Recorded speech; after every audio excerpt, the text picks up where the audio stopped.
I came into crypto for one reason, and that was to make money. That's it. I wasn't thinking about global policy or debt structures or how value moves between countries. I just wanted the upside. But something in me kept whispering, understand the technology also. That's what led me to XRP. Not the hype, but the idea that value could move instantly with trust across any border. And for years, hype is what kept me here. The finish lines, the promises, the any day now. But, and actually, before I continue, I'm actually grateful for all those people that helped me during those moments with those hype videos.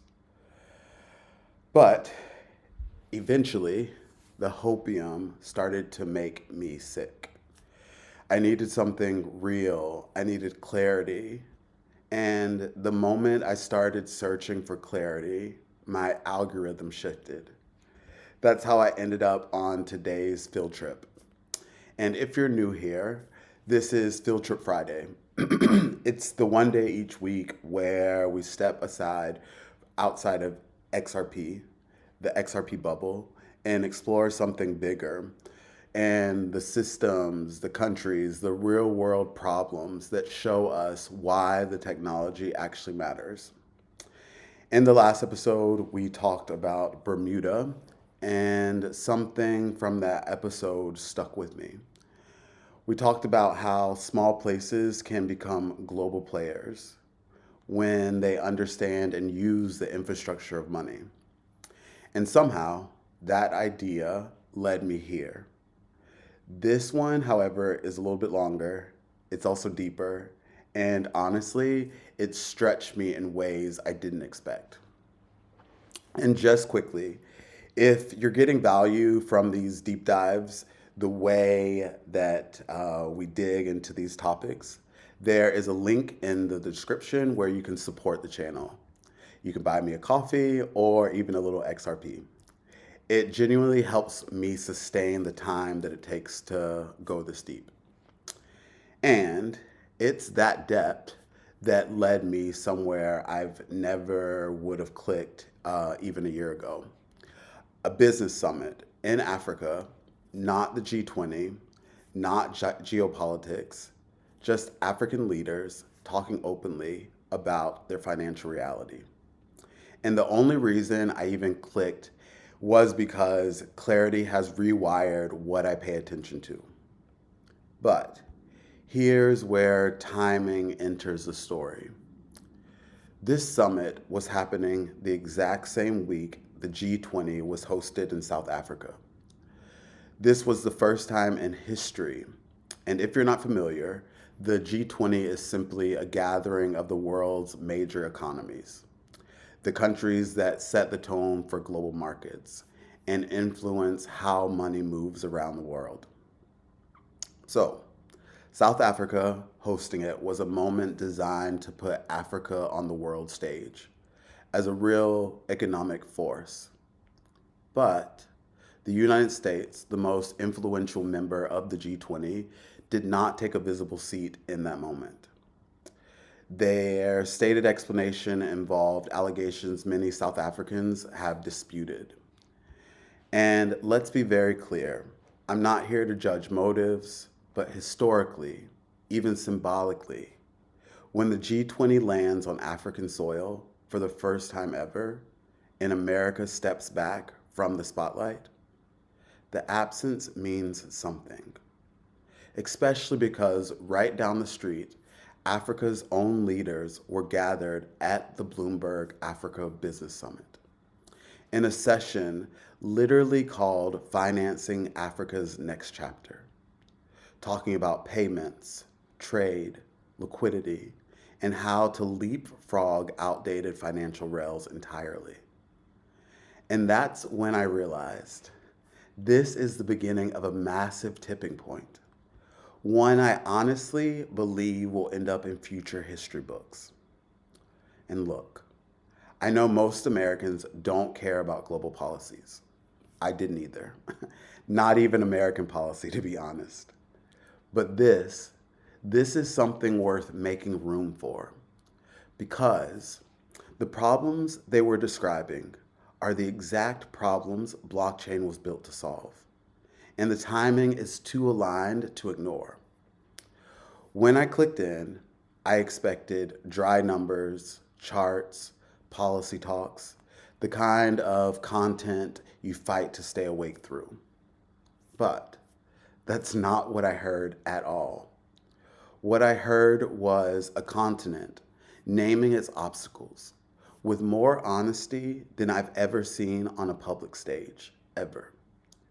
And none of it was abstract.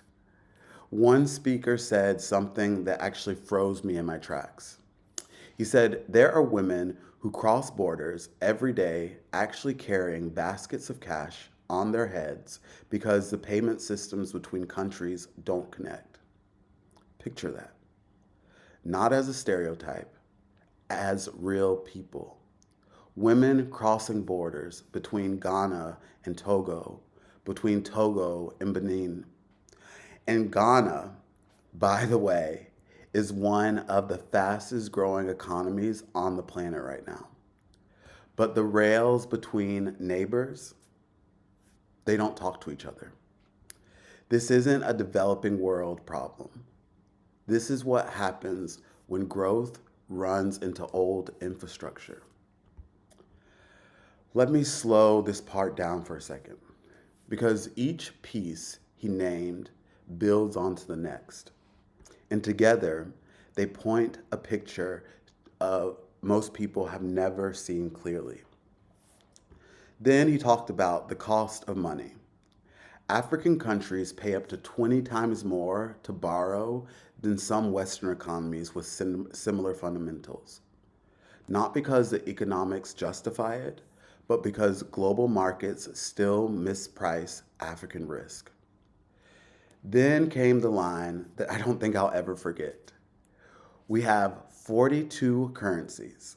It's easier to trade with Europe than with your next door neighbor. 42. Imagine being a business owner, 10 minutes from a border, and realizing it's cheaper and easier to sell something across an ocean than to sell it to the person next door. That's not inefficiency. That's fragmentation. And then he gave the simplest and sharpest metaphor, I think. Two countries build railroads. One uses a 1 meter gauge, the other neighbor chooses a 0.8 meters as the gauge. The rails literally don't connect. A train rolls right up to the border and everything has to be offloaded by hand. That's what happens when your payment rails don't match, when currencies don't align, when your financial systems speak different languages. Then he said the quiet part out loud. Africa doesn't just need more money. It needs cheaper and faster ways for value to move. And something in me woke up immediately, because this wasn't political. This wasn't ideological. This wasn't a future problem. This was a payments problem, a liquidity problem, a connectivity problem, a rails problem. Exactly the kind of problem blockchain was created to solve. And pause with me here, because this is the moment the whole conversation shifts.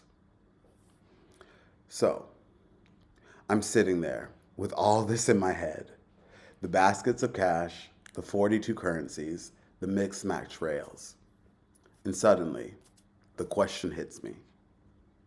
Are they using blockchain for this? Is Ripple anywhere near the conversation? So, separately, I opened a tab and I typed in EcoBank and blockchain. And in less than 30 seconds, I swear, probably not even 30 seconds, the picture snapped into place. EcoBank to Thunes, Thunes to Ripple, Ripple to instant, auditable, cross-border payments. In plain English, Ripple builds the digital rails that let money move between countries the same way the internet moves information. Instantly, securely, and with finality. It's plumbing for value, not speculation. And here's the part most people will miss. This isn't me projecting a crypto fantasy onto random headlines. The idea of skipping old systems isn't something that I invented. They're saying it themselves. Multiple speakers use the same word, leapfrog. They weren't talking about catching up. They were talking about overtaking, skipping the slow, expensive, outdated financial path that the rest of the world has been stuck with for decades. Hearing that word come up from them, not from a YouTuber, not from a white paper, it shifted everything. That 30-second EcoBank to Thunes to Ripple, that chain suddenly looked like timing, like alignment, like a continent, preparing to move faster than anyone expects. And let me ground this for Americans. When you hear EcoBank operates in 32 countries, your brain might imagine 32 small states. But that's not what we're talking about. The US has 50 states and a population of about 331 million people. EcoBank's network spans 32 countries, serving hundreds of millions of people across regions that together sit on a territory much larger than the United States. This isn't a niche corridor. This isn't a tiny pilot. This is a continent-sized payment network, plugged into rails built for instant, auditable value movement. And the more I sat with that, the more the larger context sharpened. Because, remember, this summit didn't happen in a vacuum. It took place the same week the G20 was hosted on African soil for the first time ever. A moment meant to signal loudly and globally that Africa is stepping onto the world stage, not as a charity case, but as a player. Global leaders flew in, finance ministers, policy architects, people who shape the world economically. Africa had the spotlight, and the United States, the most influential member, did not take a visible seat. Again, not judgment, not emotional, not reading motives, just acknowledging the contrast. A continent stepped forward, confident, coordinated, clear, and the US stepped back. Across town, in the same moment, African leaders were having the most honest modernization conversation I've ever witnessed, discussing borrowing cost, fragmentation, 42 currencies, incompatible rail sizes, women carrying cash across borders, a lack of shared standards, domestic capital not being mobilized, and the decision to leapfrog. A continent naming its obstacles and openly talking about the tools that could finally remove them. And here's the part that hit me the hardest. The problems they described are the exact problems Ripple solves. Not someday, not theoretically, but right now. Because Ripple's payments technology already sits inside Thunes. And Thunes is already integrated with EcoBank. For cross-border payments across 32 country footprint. This isn't speculation. This isn't hopium. This is rails touching rails. Meanwhile, in the US, everyone is fixated on ETFs. Why did an XRP pump? What does it mean? Is the market asleep? But after watching that summit, I realized something. ETFs are not the main story. They're the sideline conversation. The real story for me is this. 1.4 billion people are openly discussing how to replace their entire financial foundation with faster, cheaper, trust-based rails. At the exact moment, Ripple is ready to scale. That alignment is rare, and it's happening in places the old system ignored the most. And let me put this plainly.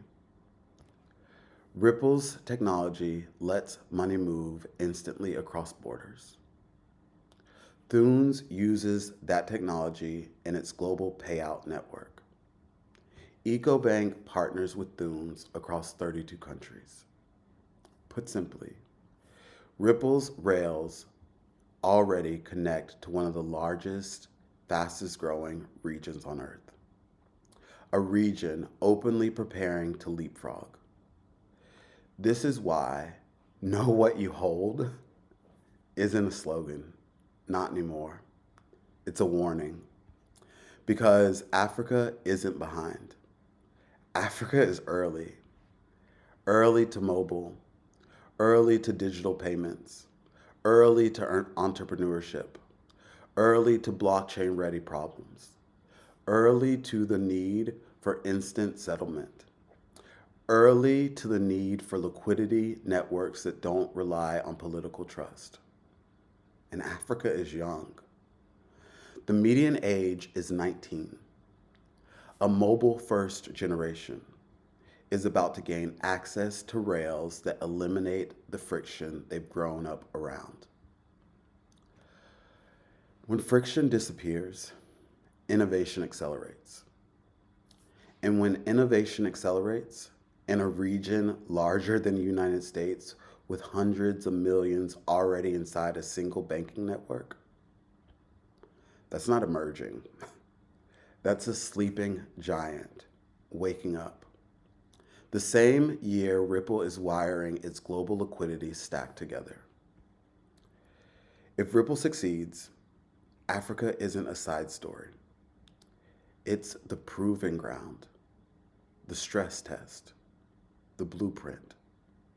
Because if you can solve fragmented currencies, high borrowing cost, mismatched payment systems, cross-border friction, cash-based trade, trust gaps between neighbors for 1.4 billion people across 54 countries, you can solve it anywhere.